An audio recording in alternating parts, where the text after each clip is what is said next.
घुंचिला पीयूसीसी deadline मासे घुंचिला पीयूसीसी कटकणा महलत गाड़ी चालकों को आश्वस्ति वैध प्रदूषण प्रमाणपत्र बा पीयूसीसी बिना गाड़ी को तेल मना निष्पत्ति को फेब्रुआरी पहला को घुंचाई दिया जायछि।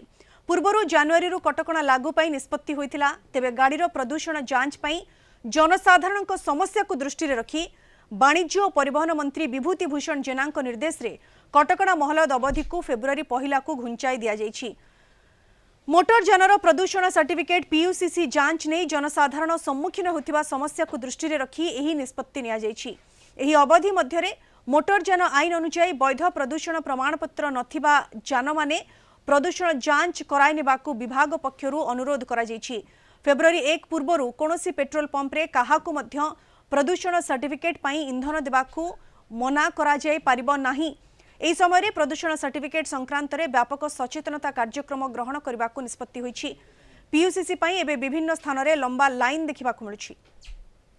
आमे कहीं आम गाड़ीटा पॉल्यूशन टी सर्टिफिकेट कहीं आनवानी कौन पे आम गाड़ी इंश्योरेंस करवानी तेणु ताकू आखि आगे आम देखु भाई सरकार लोकंकर लोक मानसिक चापरे अच्छे जे हठात नियमटा भाया लगिला नुआ नियम भाया लगिला ताकू आम टाइम भी दबु जेहेतु कि आमर 1 जनवरी 31 पर्यंत सड़क सुरक्षा मास पालन करा जिवो एवं समस्ते आपण जरिया समस्त निवेदन करी समस्ते सहयोग भी करंतु ताकि आमे सड़क दुर्घटना कमेबा एवं आमे समस्ते मिलित हेले ही एवं जो नियम पालन करियो से नियम कड़ाकड़ी भाव लागू हम किंतु ए भितर ये जो आम गोटे मसर अवधि दबु जे समस्ते निज निजर आरसी बुक कथा निज निज फिटनेस कथा निज निजर इंश्योरेंस कथा निज निज गाड़ीर पॉल्यूशन सर्टिफिकेट कथा सब कर दिंतु एभले समस्ते सहयोग करने को निवेदन निश्चय भी करूँ।